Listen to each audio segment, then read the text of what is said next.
One के अंदर first year biology में भी पढ़े हुए हैं, जैसे फॉर एग्जांपल अगर हम क्लोनिंग की बात करें, या 2-3 चीज़ें और हैं जो हमने लास्ट में स्टडी करनी है, डिस्कस करनी है। और बेटा इसके अलावा आज हम करेंगे MCQs, ठीक है, आपको जो लास्ट क्लास में और सेकंड लास्ट क्लास में कुछ टॉपिक्स पढ़ाए थे, बट उससे पहले है स्किड। कल मैं आपको पढ़ाकर गई थी यूनिफैक्टोरियल एंड मल्टीफैक्टोरियल डिजीजेस, ठीक है।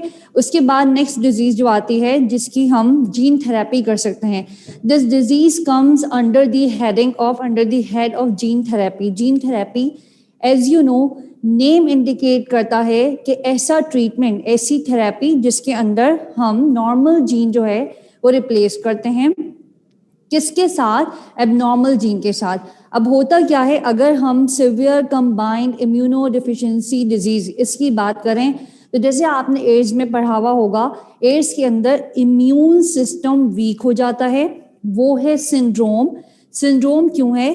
क्योंकि आपको कलेक्शन ऑफ डिजीज मिलता है या मल्टीपल डिजीजेस साइमल्टेनियसली किसी एक पेशेंट के अंदर मिलती हैं, ठीक है। यहाँ पर क्या होता है, एड्स की तरह से यहाँ पर भी इम्यून सिस्टम वीक हो जाता है, और इतना वीक हो जाता है कि छोटे छोटे बहुत सारे इन्फेक्शन हो सकते हैं, और बाज़ औक़ात इन्फेक्शन इतने सिवियर हो जाते हैं, अगर उसको ट्रीट नहीं करा जाए, ट्रीटमेंट पॉसिबल नहीं हो, तो बंदे की डेथ भी हो सकती है, ठीक है। क्योंकि इन्फेक्शन, नंबर ऑफ इन्फेक्शंस हो रहे हैं, तो उसकी कॉन्सिक्वेंसेस क्या बनते हैं? फाइनली उसका कॉन्सिक्वेंस या आउटपुट बनता है डेथ।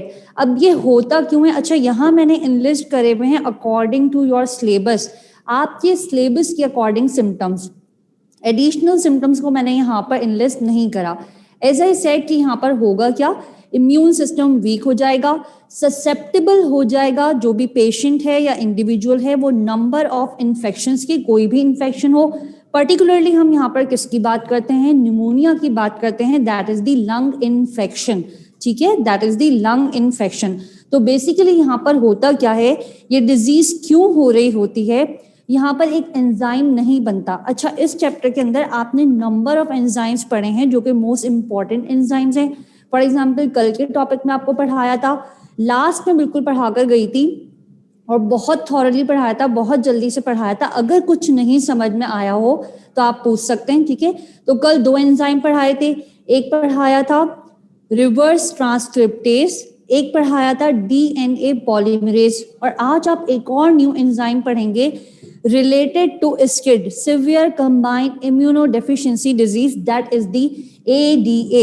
तो यहाँ पर होता क्या है, यहाँ पर ADA की फॉर्मेशन नहीं होती। हम सिंपल क्या कह सकते हैं, इसकी कॉज क्या है? Cause is abnormal ADA formation, या तो ADA फॉर्मेशन एबनॉर्मल होती है या फिर नो ADA फॉर्मेशन। बेसिकली हम क्या लेते हैं यहाँ पर? No ADA formation. What is this ADA? Adenosine deaminase, ठीक है, एडिनोसिन डीअमाइनेज एंजाइम यहाँ पर प्रोड्यूस नहीं होता। और क्यों प्रोड्यूस नहीं होता? क्योंकि उसको बनाने वाली जो जीन है, ठीक है, इसके लिए जो भी कोडेड जीन है वो यहाँ मौजूद होती है एबनॉर्मल, ठीक। Coded gene are present in abnormal form. तो बेसिकली यहाँ पर हम जीन थेरेपी में क्या करेंगे, जो एबनॉर्मल जीन है उसके अंदर ऑल्टरेशन करेंगे, उसको रिप्लेस करेंगे। किसके साथ रिप्लेस करेंगे? एक प्रॉपर नॉर्मल ADA प्रोड्यूस करने वाली जीन के साथ, ठीक है। बात समझ में आ रही है? आपने सिम्टम्स ध्यान में रखने हैं, डिजीज क्या है, इसमें क्या प्रोड्यूस नहीं हो रहा होता, मेन डिजीज इसको स्किड क्यों कहते हैं, इम्यून सिस्टम वीक होता है, और साथ में होता है सीरियस लंग इन्फेक्शन, ठीक है बेटा। उसके बाद हम करते कैसे हैं इस जीन थेरेपी को, आपने खास तौर से ध्यान में रखना है। जो ADA फॉर्म होता है, ये फॉर्म होता है बोन मैरो सेल के अंदर, बल्कि बोन को हम थोड़ा सा और चेंज कर लेते हैं।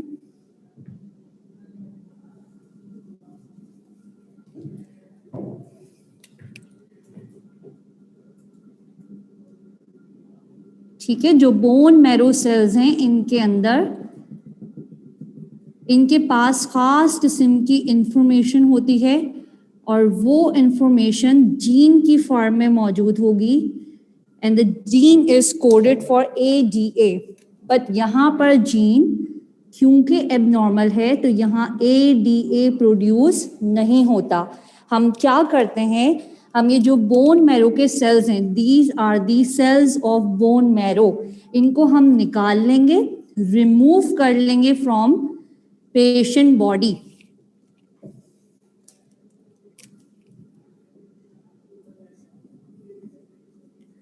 Remove from patient body. और उसके बाद बेटा हम क्या करते हैं, हम एक खास किस्म का वायरस लेते हैं जिसको मैंने कल भी बताया था आपको, रेट्रो वायरस। आपने बहुत सारी टाइप्स पढ़ी होंगी, डॉक्टर इरफान ने आपको वायरस पढ़ाई होंगी, ठीक है।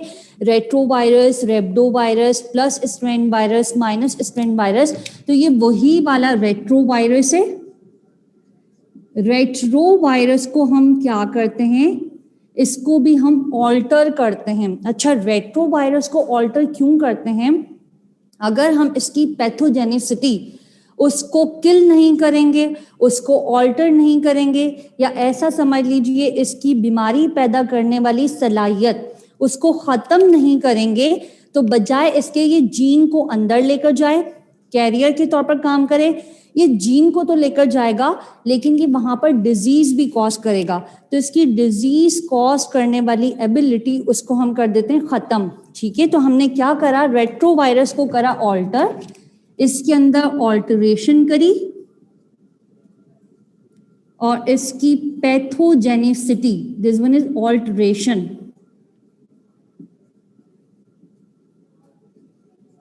पैथोजेनिसिटी को खत्म करा।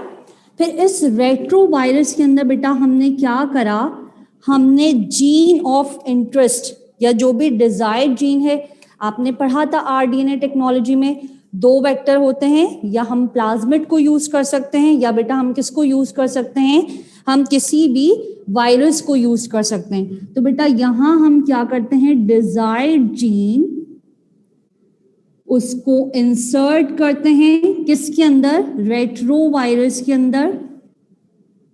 उसके बाद बेटा क्या करते हैं, इस वायरस की मल्टीपल कॉपीज को प्रोड्यूस करवाते हैं। एक हमने बना लिया, जो भी डिजायर्ड रेट्रो वायरस हमें रिक्वायर्ड है, उसके बाद क्या करेंगे, इसकी मल्टीपल कॉपीज को प्रोड्यूस करवाएंगे।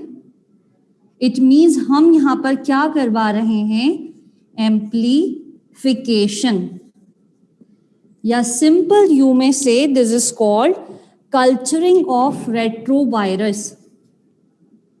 जो सारे स्टेप आप पहले पढ़ चुके हैं अलग अलग टेक्नोलॉजीज के अंदर, RDNA और cDNA के अंदर, हम वही काम कर रहे हैं, culturing on media and which is containing what, agar. इसलिए लिख रही हूं, अगर कल कुछ स्टेप आपको समझ में नहीं आए हों तो यहां हो जाएगा आसान, एगरोज शुगर। उसके बाद बेटा हम क्या करते हैं, ये जो हमने रिमूव करे थे बोन मैरो के सेल्स, उनके ऊपर अटैक करवाते हैं किसका, इस रेट्रोवायरस का। अब ये रेट्रोवायरस अटैक करेगा, ठीक है, सारे ही सेल्स के ऊपर अटैक करेगा, लेकिन इसकी पैथोजेनिसिटी वो खत्म हो गई है। हमने उसको क्या करा, हमने उसको ऑल्टर कर दिया। तो अब ये क्या करता है, ये अटैक करता है सारे बोन मैरो सेल्स के ऊपर। अच्छा, ये सारा काम हम कहाँ पर कर रहे हैं, ये सारा काम हम कर रहे हैं लैब कंडीशंस में, ठीक है। ये पर्टिकुलर पेशेंट है और यहाँ से जो भी चीज हमने स्टार्ट करी, ये सारी कंडीशन आपको कौन सी मिल रही हैं, लैब कंडीशंस। उसके बाद जब हमने अटैक करवाया, सो वी सपोज कि यहाँ पर रेट्रोवायरस जो भी डिजायर्ड जीन है, कौन सा डिजायर्ड जीन है, desired gene for the formation of ADA, उसको लेकर कहाँ पर चला गया है, बोन मैरो सेल्स के अंदर। अब हम क्या करते हैं, ये जो ऑल्टर्ड बोन मैरो सेल्स हैं, ठीक है, जो कि अब क्या हो गए, अब प्रोड्यूस कर सकते हैं किसको, ADA को, इसको हम दोबारा से इंजेक्ट कर देते हैं उस पेशेंट के अंदर।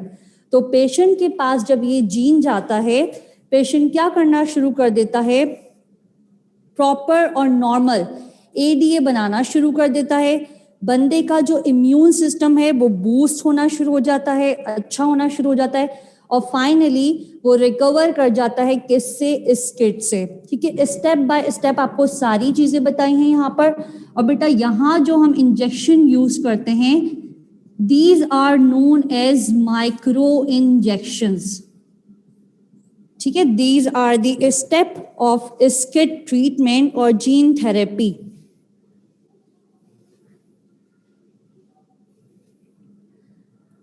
बेटा एडिनोसिन के बाद लिखा है deaminase, adenosine D aminase.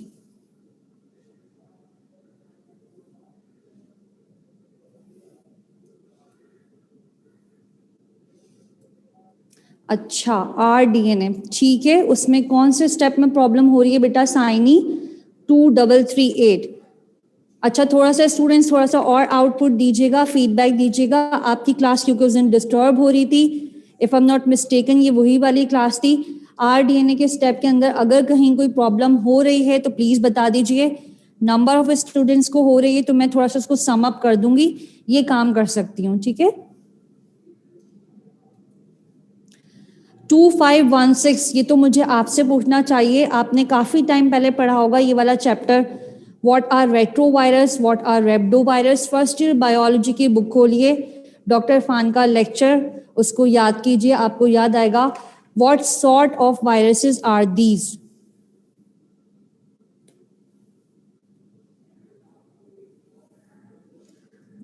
ठीक है सिद्रा 1842, मैं बिल्कुल बता देती हूँ। ठीक है सिद्रा साइनी, मैं बिल्कुल उसको रिपीट कर देती हूँ, आप दोनों की जो भी रिक्वेस्ट है।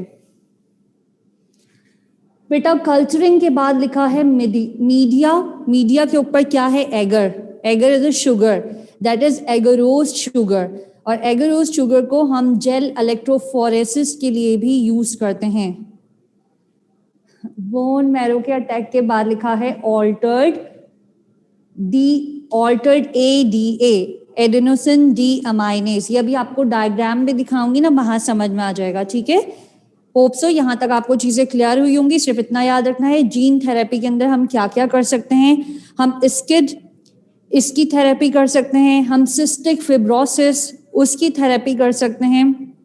ठीक है, और इसके अलावा बेटा फर्दर बहुत सारी ऐसी डिजीज हैं जिनका जेनेटिक ओरिजिन है, उनकी थेरेपी पॉसिबल है। कल की क्लास में आपको बताया होगा 200 डिजीजेस ऐसी हैं जिनकी डायग्नोसिस और ट्रीटमेंट पॉसिबल है by using the techniques of genetic engineering. अच्छा ठीक है महक, 2413 मैं बिल्कुल रिपीट कर दूंगी। ठीक है,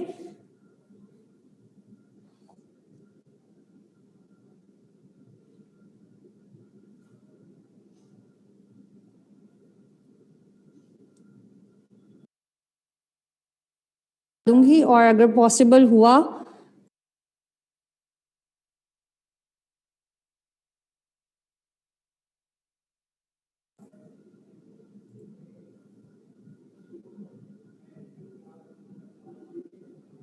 ठीक है जी। अच्छा होप सो आपने यहाँ तक ऐसे कैप्चर कर लिया होगा। अच्छा एक और चीज, हमने कल सिस्टिक फिब्रोसिस पढ़ा था, सिस्टिक फिब्रोसिस का ट्रीटमेंट भी पॉसिबल है, इसको वर्बली थोड़ा सा सुन लीजिएगा। सिस्टिक फिब्रोसिस, सिस्टिक फिब्रोसिस में होता क्या है, नॉर्मल म्यूकस प्रोड्यूस नहीं होता। ठीक है, सिस्टिक फिब्रोसिस के अंदर क्या होता है, नॉर्मल म्यूकस प्रोड्यूस नहीं होता। तो बेटा हम क्या करते हैं उसके ट्रीटमेंट के लिए, हम एरोसोल स्प्रेस को यूज करते हैं। ठीक है, एरोसोल स्प्रेस को यूज करते हैं और उसके अंदर हम डालते हैं लाइपोसोम्स।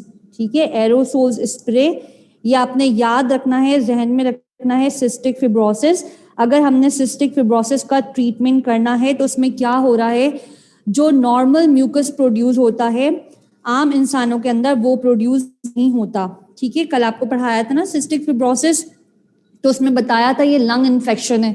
ठीक है, स्किड भी लंग इन्फेक्शन है, याद रखिएगा। स्किड के अंदर लंग इन्फेक्शन के साथ साथ क्या होता है, वीक इम्यून सिस्टम, इसी तरह से बेटा सिस्टिक फिब्रोसिस ये भी क्या है, ये लंग इन्फेक्शन है। और लंग इन्फेक्शन क्यों होता है, आपने नॉर्मली खुद भी ऑब्जर्व करा होगा, जब बलगम बहुत ज्यादा बनता है, फ्लेम बहुत ज्यादा बनता है, स्प्यूटम, तो होता क्या है, म्यूकस एबनॉर्मल बन रहा होता है। एबनॉर्मल म्यूकस को नॉर्मल करने के लिए हम क्या करते हैं, हम एरोसोल्स स्प्रेस को यूज करते हैं, और एरोसोल्स स्प्रेस के अंदर हम डालते हैं लाइपोसोम्स। आपने ये टर्म ध्यान में रखनी है, इसको मैंने मार्क भी करा हुआ है, तो आप वहां से पढ़ लेंगे इसको। अब लाइपोसोम्स क्या होते हैं, लाइपोसोम्स बेटा लिपिड के एनवेलप्स होते हैं, ठीक है, ऐसा समझ लीजिए, छोटे छोटे फैट के एनवेलप्स होते हैं, जिनको हम कहते हैं माइक्रोस्कोपिक फैट एनवेलप या माइक्रोस्कोपिक लिपिड्स एनवेलप। जब ये जाते हैं तो हम ऐसा सपोज करते हैं कि ये क्या करेंगे, ये नॉर्मल म्यूकस को प्रोड्यूस करवाएंगे, ठीक है, नॉर्मल म्यूकस को प्रोड्यूस करवाएंगे, क्योंकि इसके अंदर हम क्या कर रहे हैं, हम पर्टिकुलर जीन को यूज कर रहे हैं। सिस्टिक नहीं पढ़ा, कल पढ़ाया था 9th की क्लास में, लिखना बेरा बेटा, कल की क्लास में नहीं पढ़ाया था, Huntington's and cystic fibrosis, 2 disease पढ़ाई थी, हंटिंगटन्स एंड सिस्टिक फिब्रोसिस। जी नहीं, अभी मुझे बोर्ड पर काम है, पढ़ाया था ना, ठीक है। अच्छा जी, अब सिर्फ इतना सुन लीजिएगा, कल जो आपको 2 डिजीजेस पढ़ाई थी, एक ऑटोसोमल रेसेसिव डिजीज पढ़ाई थी, ठीक है, कल की क्लास में लास्ट में बिल्कुल, तो वो जो ऑटोसोमल रेसेसिव डिजीज थी, 7th नंबर के ऑटोसोम के ऊपर एबनॉर्मल जीन की वजह से हो रहा था, उसका आपको ट्रीटमेंट बता रही हूँ। उसमें भी क्या होता है, लंग इन्फेक्शन होता है। जैसे बेटा हमने यहाँ पर क्या करा, हमने नॉर्मल जीन को इंसर्ट करा, किसके लिए, एडीए की फॉर्मेशन के लिए, लेकिन हमने यूज क्या करा यहाँ पर, रेट्रोवायरस। बिल्कुल इसी तरह से सिस्टिक फिब्रोसिस की जब हम ट्रीटमेंट करेंगे या थेरेपी करेंगे, तो वहां पर हम यूज करेंगे microscopic lipid envelopes. Cystic fibrosis में माइक्रोस्कोपिक लिपिड एनवेलप, और उन एनवेलप के अंदर हम क्या डालेंगे, लंग इन्फेक्शन को ट्रीट करने के लिए नॉर्मल जीन। तो नॉर्मल जीन को ले जाने का काम सिस्टिक फिब्रोसिस में कौन कर रहा है, liposomes. Liposomes, these are small fatty envelopes या माइक्रोस्कोपिक लिपिड एनवेलप्स, सिर्फ इतना याद रखना है। और उन एनवेलप को भी हम किसके अंदर मिक्स करते हैं, एरोसोल स्प्रेस के अंदर। जब उसको लंग के ऊपर स्प्रे करते हैं, लंग्स की एपिथेलियल लाइनिंग के ऊपर, तो जो एपिथेलियल लाइनिंग के सेल्स होते हैं वो क्या करते हैं, नॉर्मल जीन को एब्जॉर्ब कर लेते हैं। और जब सारी एपिथेलियल लाइनिंग के ऊपर नॉर्मल जीन्स चले जाते हैं, तो अल्टीमेटली क्या होगा, म्यूकस भी नॉर्मल प्रोड्यूस होगा, ठीक है। ये वर्बली आपको एक स्टोरी की फॉर्म में बता दिया है। उसके बाद एक और चीज याद रखिएगा, आपकी बुक में रेट्रोवायरस का वर्ड यूज हुआ है, कहीं कहीं रेट्रोवायरस को हम कहते हैं एडिनो वायरस, या कहीं कहीं आपको लिखा हुआ मिलेगा एडिनो रेट्रो वायरस।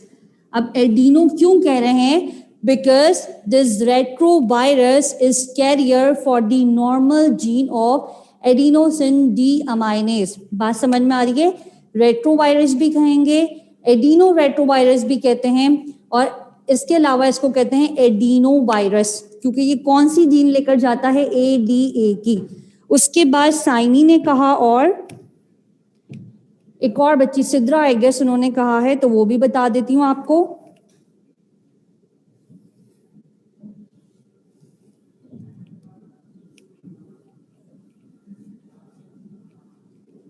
ध्यान में रखिएगा, सिर्फ स्टेप्स बता रही हूँ आपको बेटा। RDNA you know very well, recombinant DNA।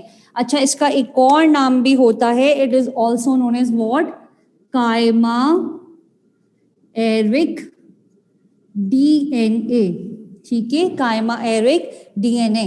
इसमें क्या होगा, 2 डिफरेंट सोर्सेस से हम क्या लेते हैं, यहाँ पर लेते हैं DNA मॉलिक्यूल को। इसके लिए 4 स्टेप्स बताए थे, मिक्स नहीं करिएगा cDNA के साथ।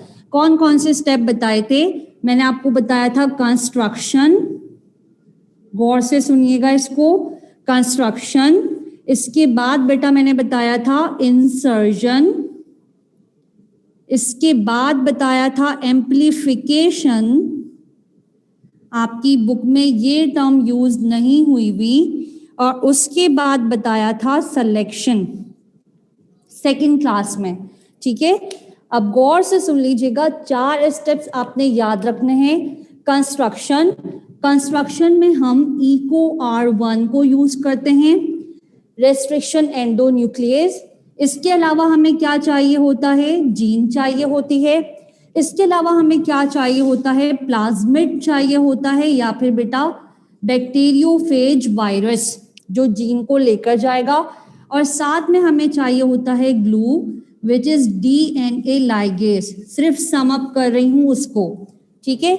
ये 4 चीजें यूज करते हुए हम क्या बनाते हैं, हम बनाते हैं rDNA मॉलिक्यूल, ऐसा प्लाज्मिड जिसके ऊपर फॉरेन जीन इंसर्ट हुई हुई है, और वो क्या हुई हुई है, वो उसके साथ सील हुई हुई है, किसको यूज करते हुए, DNA लाइगेज को। उसके बाद बेटा हम क्या करते हैं, इस प्लाज्मिड को इंसर्ट करते हैं होस्ट सेल के अंदर।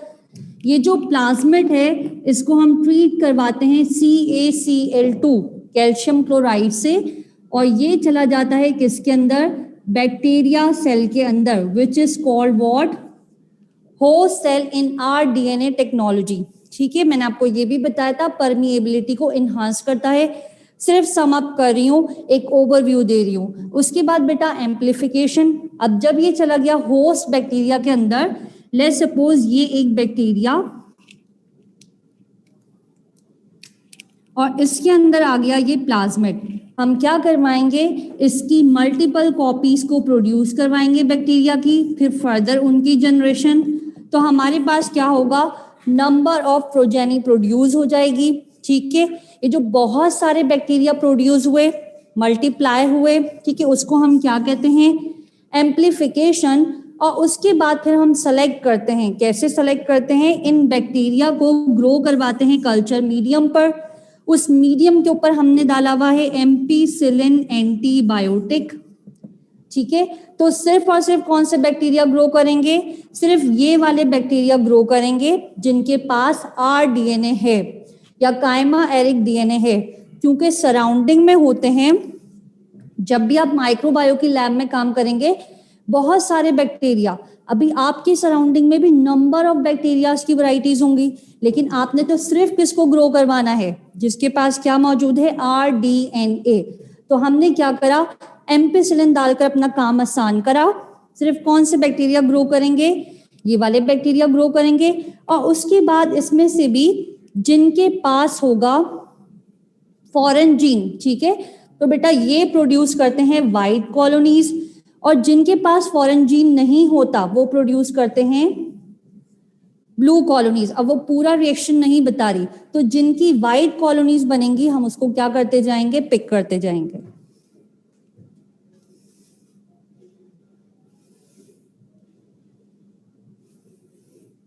एडीए क्या करता है, एडीए इम्यून सिस्टम को बूस्ट करता है, ठीक है, लंग इन्फेक्शन को खत्म करता है और इम्यूनिटी को इन्हांस करता है। यू वेलकम बेटा, बहुत सम अप करके बताया है, ठीक है। इसके बाद भी कोई प्रॉब्लम हो, क्योंकि आई नो आपकी क्लास में फर्स्ट लेक्चर थोड़ा सा डिस्टर्ब था ड्यू टू नेट कनेक्शन, तो दूसरी क्लासेस का जो लेक्चर था मैं आपकी क्लास में वो चलवा दूंगी, ठीक है। थोड़ा सा टाइम दीजिएगा, 1 से 2 लेक्चर्स का, और जब भी हम चलाएंगे आफ्टरनून में तो आपको पहले से इन्फॉर्म करेंगे।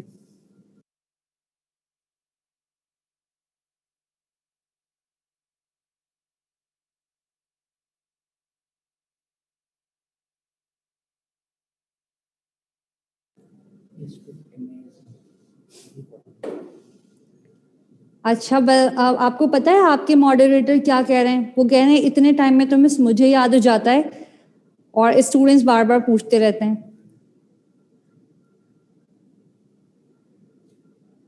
जी बिल्कुल, 2538 उसमें भी एरोसोल यूज होता है। अच्छा, आपके साथ स्क्रीन शेयर कर रहे हैं, या 2332, you must have such emoji. जी ईशा बताएंगे ये आपको 2327। अच्छा जी, उसके बाद आपसे कुछ स्क्रीन शेयर करते हैं, दिस वन, ये वाला जी, ठीक है। यहाँ पर जो अभी आपको टेक्नोलॉजी पढ़ाई है, टेक्नोलॉजी बोलिए जीन थेरेपी पढ़ाया है, उसको अच्छे से समझ में आ जाए तो वो बता रही हूँ आपको। आप सिर्फ इसे समझ लें ताकि आपको याद रहे।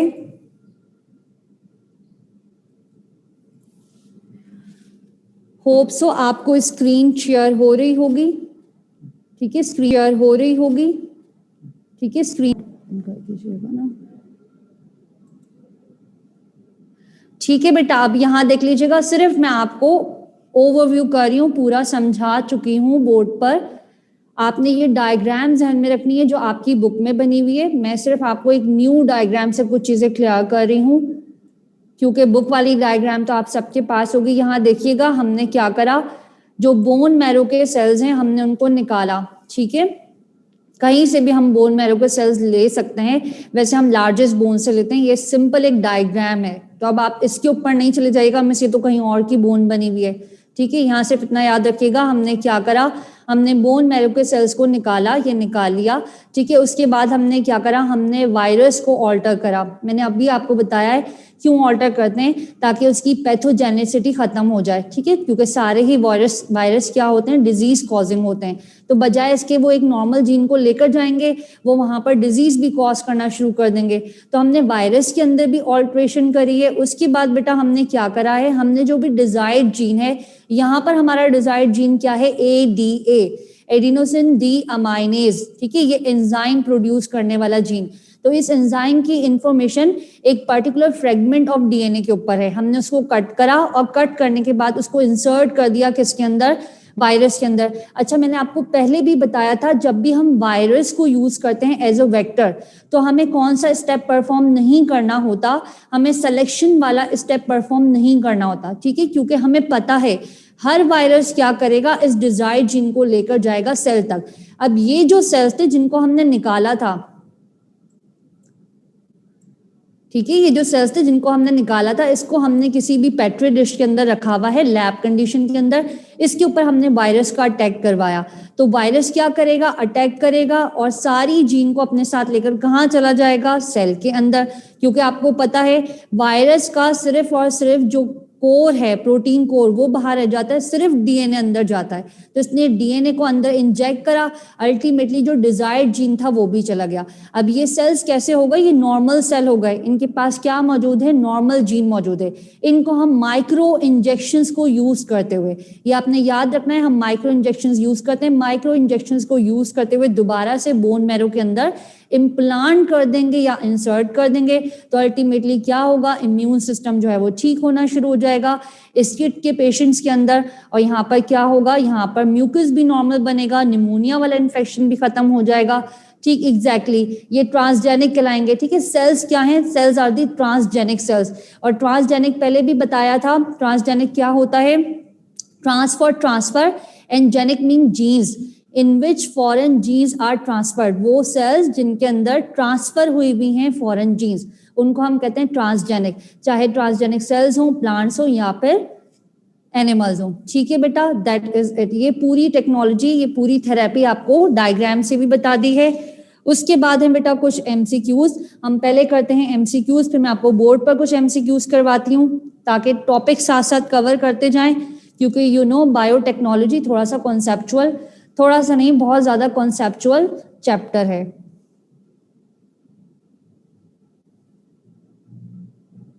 जी बिल्कुल, इनकी प्रोजेनी में होगा। क्यों प्रोजेनी में होगा, अगर इनके पास डोमिनेंट कंडीशन है, होमोजाइगस डोमिनेंट कंडीशन है, तो जाहिर सी बात है इनके अंदर जब गैमेटोजेनेसिस का प्रोसेस होगा तो इनकी प्रोजेनी में ट्रांसफर होने के चांसेस हैं। लेकिन फिर उसके लिए हम क्या करते हैं, हम जेनेटिक काउंसलिंग करते हैं। जेनेटिक काउंसलिंग के अंदर कोई भी ऐसे पेरेंट जिनमें से मदर या फादर अगर किसी भी जेनेटिक डिजीज से सफर कर रहे हों, अगर किसी भी जेनेटिक डिजीज से सफर कर रहे हों, तो उनकी जेनेटिक काउंसलिंग की जाती है। If you are willing to have any baby और you are willing to have your generation in future, तो फिर आपको जेनेटिक काउंसलिंग की जरूरत है, ठीक है। उसमें बताया जाता है इसको किस तरह से क्योर किया जा सकता है, या बहुत सारे ऐसे स्टेप्स होते हैं, जैसे फॉर एग्जांपल अमाइनो सिंथेसिस, ये अभी आपको बताना था, या अल्ट्रासाउंड, ठीक है, इन सारी चीज़ों से, या फिर हम क्या करते हैं, जो यूटेरस का फ्लूइड होता है उसको भी हम डायग्नोस कर सकते हैं। आया जो भी यहाँ पर फीटस फॉर्म होगा, न्यूबॉर्न बेबी फॉर्म होगा, तो क्या वो जेनेटिक डिसऑर्डर से तो सफ़र नहीं करेगा, ठीक है, ये आपको बताऊंगी इंशाल्लाह, बाद में बताऊंगी। तो ये 3 चीज़ों से हम क्या कर सकते हैं, डायग्नोस कर सकते हैं कि जो भी प्रोजेनी आ रही है, जो भी न्यू बॉर्न बेबी आने वाला है, क्या उसके जो फीटल सेल हैं वो ठीक हैं, उनमें कोई जेनेटिक डिसऑर्डर तो नहीं है, ठीक है। अच्छा जी, उसके बाद सर वो एमसीक्यूज शेयर कर दीजिएगा, आपको कुछ एमसीक्यूज करवाते हैं ताकि थोड़ा सा चेक हो जाए, तो थोड़ा सा, और आंसर आप लोग बताते जाएंगे, मैं आपको खुद भी समझाती जाऊंगी यहाँ पर। वैसे तो बहुत इजी एमसीक्यूज हैं, कल भी पढ़ाया था आपको। अच्छा, कल जो आपको पढ़ाया था वो पढ़ाया था CDNA टेक्नोलॉजी, और वो बहुत जल्दी में पढ़ाया था, अगर कहीं कुछ प्रॉब्लम हो तो पूछ लीजिएगा, ठीक है। CDNA technology.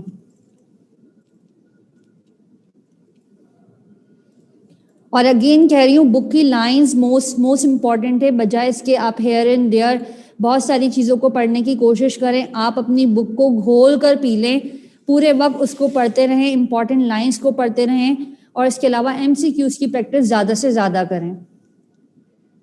DNA पॉलीमरेज का फंक्शन मैं बिल्कुल बता देती हूँ।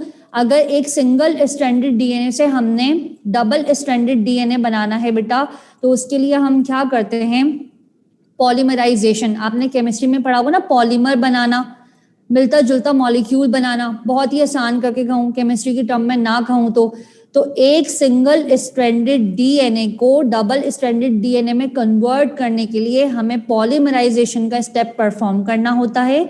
उसके लिए हम DNA पॉलीमरेज एंजाइम को यूज करते हैं। हाँ, अच्छा, ये आपके सामने स्क्रीन शेयर हो रही है, ठीक है, बायोटेक्नोलॉजी, उसके कुछ MCQs हैं।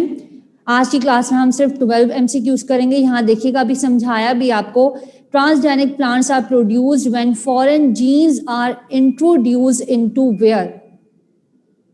2457, very good. 2519, 2459, very good. Ishba, थोड़ा सा इसको रिव्यू कीजिएगा। Haniya, very good. हानिया, हमजा, मरियम, सैरेश, you all are right. Sorry जिनके नाम नहीं ले पा रही हूँ, वेरी गुड। बेटा हमेशा कहाँ पर इंसर्ट करते हैं, इमैच्योर प्लांट एम्ब्रियो के अंदर, ठीक है। उसके बाद आपको ये भी बताया था प्रोटोप्लास्ट क्या होता है, आप मुझे बताइएगा, सेकंड के लिए आंसर बताइएगा। मरियम, आयशा, सहर या शहर, फातिमा, ऑल आर राइट, ठीक है। लाइबा, अच्छा जी, यहाँ देखिएगा, protoplast are plant cells from which what is removed. ये आपको बताया था जब स्लाइड करवा रही थी कि प्रोटोप्लास्ट क्या होता है, जिसमें से सेल वॉल रिमूव की हुई होती है। ऐसे प्लांट सेल जिनमें से सेल वॉल को रिमूव कर दिया जाए, those are known as what, protoplast. So right answer is what, you all are right, cell wall is removed, option B, ठीक है। MCQ2 option B. उसके बाद देखिएगा, some transgenic bacteria produce a dipeptide sweetener which is called what. अच्छा, ये भी आपने याद रखना है, यहीं पर आपको डेफिनेशन दे दिए, स्वीटनर कौन सा है, ये डाइपेप्टाइड स्वीटनर, ठीक है। अच्छा जी, एग्जैक्टली, वेरी गुड। 3 का राइट आंसर है C। तो यहाँ पर आप एक चीज नोट कर लीजिएगा, एक तो स्वीटनर, न्यूट्रा स्वीटनर, बेटा कौन सा स्वीटनर होता है, डाइपेप्टाइड स्वीटनर होता है। दूसरी चीज आपने ये याद रखनी है, is the low calorie sweetener, ठीक है। अक्सर आपने देखा होगा ना, लोग यूज करते हैं अपनी टी के अंदर, खुद से अपनी पास रखते हैं, एस्पार्टेम रखते हैं। तो बेसिकली एस्पार्टेम जो है, दैट इज द डाइपेप्टाइड और न्यूट्रा स्वीटनर, और बेसिकली ये क्या होता है, low calorie sweetener, low calorie sweetener, note कर लीजिएगा, डाइपेप्टाइड है, लो कैलोरी स्वीटनर है। अच्छा, बहुत सारे बच्चे यहाँ पर पूछ रहे हैं कि मिस फिर तो ई होगा। अच्छा, ई क्यों नहीं, ये भी सुन लीजिएगा, जब आपको प्रॉपर टर्म दी हुई होती है बुक वाली और उसकी डेफिनेशन दी हुई होती है, तो हमेशा आप पिक करते हैं टर्म को, पहले भी बताया था किसी चैप्टर में, ठीक है। हालांकि डेफिनेशन के लिहाज से लो कैलोरी स्वीटनर भी ठीक है, बट मुझे आपको डेफिनेशन समझानी थी, इसलिए मैंने ऐसी ऑप्शंस डाली हैं यहाँ पर। आपने क्या याद रखना है, अगर बी सी क्यूज आते हैं, दोनों ही ऑप्शन राइट हैं, सी बी राइट है, डी बी राइट है, तो बेसिकली आपने क्या देखना है, टर्म को देखना है, न्यूट्रा स्वीटनर, ठीक है। उसके बाद है MCQ 4, 5 and 6, 7. Organisms that had a foreign gene inserted into them are called what? नहीं मारिया, ई नहीं होगा, इसलिए नहीं होगा क्योंकि आपकी बुक में लो कैलोरी स्वीटनर की टर्म ही यूज नहीं हुई हुई। गौर से सुन लीजिए, आपकी बुक में लो कैलोरी स्वीटनर की टर्म यूज नहीं हुई भी, आपकी मिस ने आपको बताया ये कौन सा स्वीटनर है, ठीक है। तो इसलिए आप क्या यूज करेंगे, आप न्यूट्रा स्वीटनर। अच्छा, इसका आंसर देखिएगा, इसका आंसर क्या है, सी, यू ऑल आर राइट, ठीक है, ये सब आपने पढ़ा हुआ है। फिर 5th के ऊपर आ जाइए, natural extra chromosomal circular DNA, क्या था, extra chromosomal circular DNA, exactly, very good, plasmid था, ठीक है। अच्छा, कायमायरिक डीएनए अभी आपको बता दिया, रिकॉम्बिनेंट डीएनए भी कहते हैं, RDNA भी कहते हैं, और कायमायरिक डीएनए भी कहते हैं। उसके बाद RDNA contains DNA from what kind of sources, जी बेटा इसका आंसर बताइएगा, आज भी थोड़ा सा रिव्यू करा इसको, exactly, very good, 2 different sources, ठीक है, 2 डिफरेंट सोर्सेज। 6 का राइट आंसर है 2 different sources but not species, क्योंकि आपकी बुक में कौन सी टर्म यूज हुई है, 2 डिफरेंट सोर्सेज। हालांकि हम स्पीशी भी कंसीडर कर सकते हैं, दोनों ही राइट आंसर हैं, लेकिन बुक में क्या लिखा हुआ है, 2 डिफरेंट सोर्सेज। उसके बाद देखिएगा, which one has antibiotic resistance gene for tetracycline and ampicillin, दोनों का पूछा हुआ है। आपको बताया था अगर फिगर होगी 101 वाली तो एक के अगेंस्ट रेजिस्टेंस है, और ऑलमोस्ट डबल कर दें आप नंबर को तो दोनों के अगेंस्ट रेजिस्टेंस, तो डबल हुआ हुआ नंबर आपको कहां पर मिल रहा है, 322। अब उसमें भी आपने याद रखना है 322 के साथ PBR होना चाहिए। अच्छा, इसको गौर से सुन लीजिएगा, ये बाज़ोकात ना मिक्स हो जाता है। P फॉर प्लाज्मेट होता है, गौर से सुनिएगा बेटा, इसको अटेंशन पे कीजिएगा, P फॉर होता है प्लाज्मेट, एक को याद रख लें तो दूसरा खुद ब खुद आपको याद रह जाएगा। SC फॉर याद रखिएगा science, SC science, and T for teacher, ठीक है, P for plasmid, SC for science and T for teacher. अब साइंस की टीचर मैं आपको क्यों समझा रही हूँ, साइंस SC, और साइंस की जो टीचर है T for teacher, T for tetracycline, ठीक है। तो आपको याद रहेगा जहां पर SC की टर्म यूज होगी वहां पर कौन सी वाली एंटीबायोटिक के अगेंस्ट रेजिस्टेंस आएगी, जो T से स्टार्ट हो रही है, ठीक है, बात समझ में आ रही है, SCT साइंस टीचर। तो SC आपको याद रह गया, प्लाज्मेट का नाम, डिजिट है उसका 101, और वो किसके अगेंस्ट रेजिस्टेंस को शो करता है, T वाली जो एंटीबायोटिक है, और वो है टेट्रासाइक्लिन, ठीक है बेटा। तो PSC 101 होता, सिर्फ टेट्रासाइक्लिन होता, और दोनों का पूछा हुआ है तो PBR 322, आपने BR पढ़ा है, PBR 322, तो B is the right answer.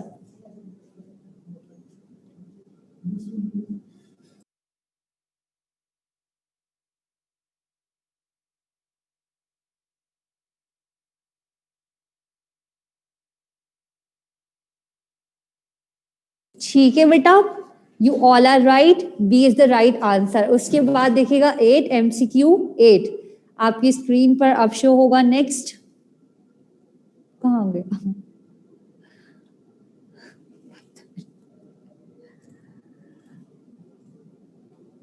ठीक है, आपकी स्क्रीन के ऊपर है 8 MCQ।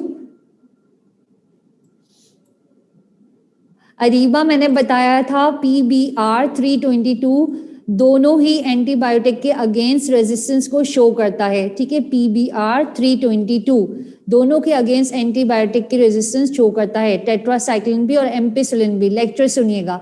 अच्छा, the enzyme which seals the foreign DNA into vector, exactly, very good, DNA ligase. उसके बाद बेटा lambda phage is what from the following, lambda phage क्या होता है,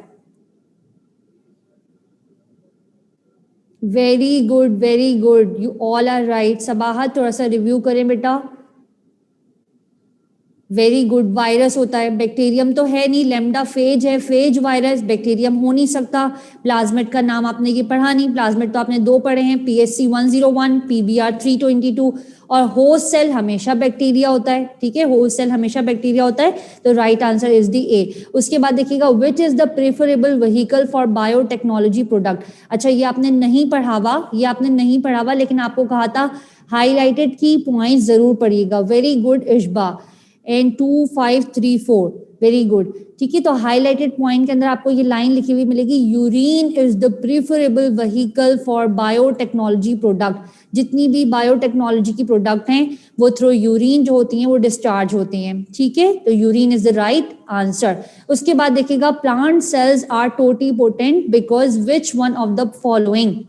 आज मुझे पढ़ाना था आपको टिश्यू कल्चर, और टिश्यू कल्चर में बेटा हम 2 टर्म यूज करते हैं, टोटिपोटेंट एंड प्लूरीपोटेंट। ठीक है, मैं आपकी बुक में सिर्फ टोटिपोटेंट यूज हुआ है, मैं आपको प्लूरीपोटेंट भी बताती हूँ, और शायद मैंने ग्रोथ एंड डेवलपमेंट में भी बताया होगा आपको।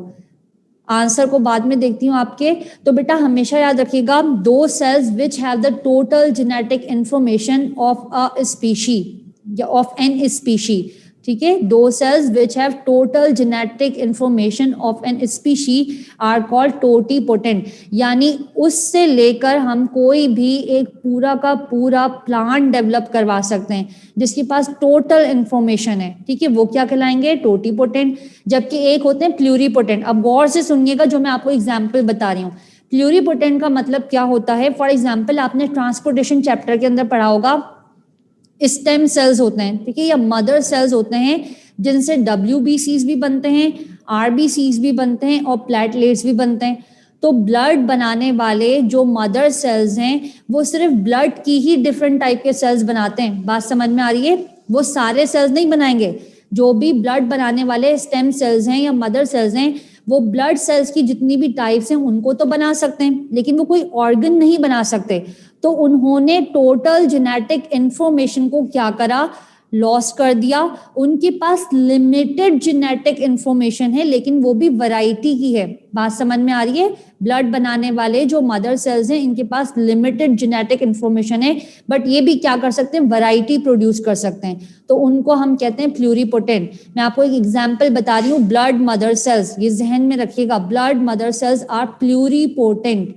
अच्छा, इसका राइट आंसर क्या है, आप सबने बताया यहाँ पर, plant cells are the totipotent because which one of the following. तो इसका राइट आंसर है बेटा, each cell has full genetic potential of the organism. A single cell could become a complete plant. They have lesser potential for tissue. B is the right answer. Exactly, B is the right answer. A single cell can become a complete plant. A single cell can become a complete plant because it is having total genetic information. So 11 is the right answer. उसके बाद 12 देखिएगा, this is the last MCQ, फिर मैं आपको board के ऊपर कुछ MCQ solve करवाती हूँ। Which of these would you not expect to be a biotechnology product. अब इसका आंसर मैं आपको खुद बताती हूँ, ठीक है, यहाँ देखिएगा, हम वैक्सीन भी बायोटेक्नोलॉजी की प्रोडक्ट को यूज करते हुए बना सकते हैं, बायोटेक्नोलॉजी की टेक्निक्स को यूज करते हुए बना सकते हैं। DNA प्रोब भी बना सकते हैं। DNA प्रोब क्या होता है, ये एक आला होता है, ठीक है, जो डायग्नोसिस के लिए यूज होता है, और इसके ऊपर लगा होता है रेडियो एक्टिव मटेरियल। गौर से सुनिएगा, DNA प्रोब इसके बाद नहीं पढ़ाऊंगी, ठीक है। DNA प्रोब ये क्या है, ये एक ऐसा आला है जो सिंगल स्ट्रैंडेड DNA के ऊपर कंसिस्ट कर रहा है, सिंगल स्ट्रैंडेड DNA, और उसके ऊपर लगा होता है रेडियो एक्टिव मटेरियल। ये डायग्नोस करता है जेनेटिक डिजीजेस को। हम प्रोटीन भी बनवा सकते हैं, हमने rDNA टेक्नोलॉजी में पढ़ा था कि हम बोवाइन ग्रोथ हार्मोन बना सकते हैं, हम ह्यूमन ग्रोथ हार्मोन बनवा सकते हैं, इंसुलिन बनवा सकते हैं। सिर्फ एक चीज हम प्रोड्यूस नहीं करवा सकते, that is the steroid hormones, ठीक है, हम स्टेरॉइड हार्मोन्स को प्रोड्यूस नहीं करवा सकते। और बहुत सारे स्टूडेंट ने इसका राइट आंसर दिया है, टूबा है, 2421 है, इसके अलावा 2413 है, 2503, 2416, 2503, ठीक है, यू ऑल आर राइट, ठीक है। मैंने यहाँ बता दिया कि steroid hormone is the right option for MCQ 12। 8 का आंसर क्या होगा, कहाँ गया 8, बेटा 8 का आंसर है डीएनए लाइगेज, ठीक है। सीलिंग, ग्लू के तौर पर काम करेगा, सीलिंग के तौर पर काम करेगा, तो उसको हम कहेंगे डीएनए लाइगेज। अब मैं आपको एक दो एमसीक्यू बोर्ड के ऊपर करवाती हूँ, अभी क्लास एंड नहीं कर रही, और डीएनए प्रोब आपको समझा दिया है तो उसको ध्यान में रखिएगा, what is DNA probe. Probe फिर बता दूं, अच्छा मैं दोबारा बता देती हूँ आपको व्हाट इज डीएनए प्रोब। बेटा single stranded DNA which is having radioactive material, single stranded DNA which is having radioactive material, and this is used for the diagnosis of genetic diseases. सिर्फ इतना याद रखिएगा, सिंगल स्ट्रैंडेड डीएनए अगर हो और उसके ऊपर रेडियो एक्टिव मटेरियल लगा हो तो बेटा उससे हम क्या कर सकते हैं, आइडेंटिफाई कर सकते हैं एबनॉर्मल सीक्वेंस को, और उसके साथ हम क्या कर सकते हैं, अपनी डिजायर्ड जीन को कॉम्प्लीमेंट्री बेसिस के सीक्वेंस में, डिजायर्ड जीन को कॉम्प्लीमेंट्री बेसिस के सीक्वेंस में उसके साथ अटैच कर सकते हैं। अब कुछ हैं थोड़े से डिफिकल्ट एमसीक्यू, डिफिकल्ट तो नहीं कहेंगे, हैं तो आसान लेकिन थोड़ा टाइम कंज्यूमिंग एमसीक्यूज हैं, तो ये मैं आपको बोर्ड पे करवा रही हूं, और थोड़ा सा क्लास को हम कर रहे हैं एक्सटेंड, सिर्फ थोड़ा सा, बहुत ज्यादा नहीं।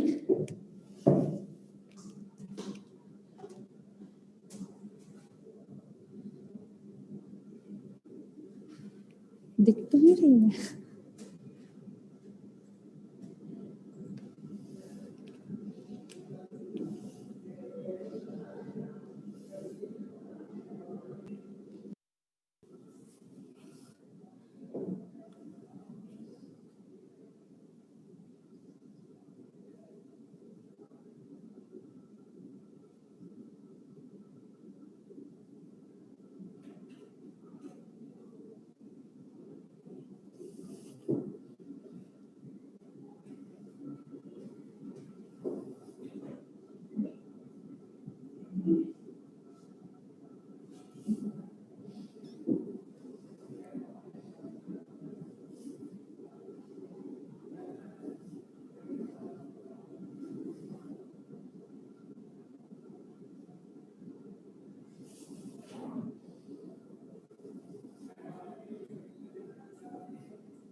सर ये देख लीजिएगा, ये मार्कर का कलर नजर आ रहे हैं यहाँ?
जी बेटा, what is the right answer for this MCQ? ये आपके सामने बना हुआ है एक फ्लो चार्ट, और जिसमें हम चाहे इंसुलिन के रेफरेंस से बात कर लें या फिर हम बात कर लें किसके रेफरेंस से, किसी भी ह्यूमन प्रोटीन के रेफरेंस से, ठीक है। तो उसके लिए वो कौन सी स्टेज है जिस पर हमें ज़रूरत पड़ेगी रेस्ट्रिक्शन एंजाइम को यूज करने की? And your options are A, B and C, D. इस पूरे फ्लो चार्ट में इसको मजीद आसान कर दिया है by giving these options A, B and C, D. तो मुझे बताइएगा what is the right answer.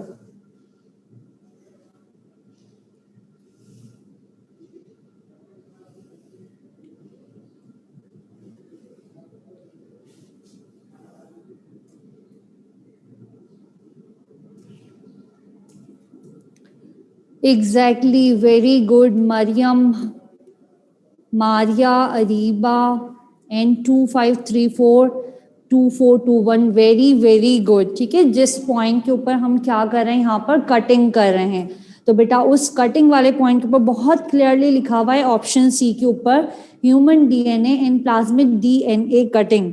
Very good, the right answer for this MCQ is C. और अगर मैं आपसे पूछती at which stage molecular glue are needed, at which stage molecular glues are needed, very good, 2457, very very good. तो बेटा फिर क्या आ जाता है यहाँ पर, डी आ जाता, वेरी गुड। ठीक है, एक और करते हैं, ऐसे कैप्चर कीजिएगा, उसके बाद एक और एमसीक्यू करते हैं।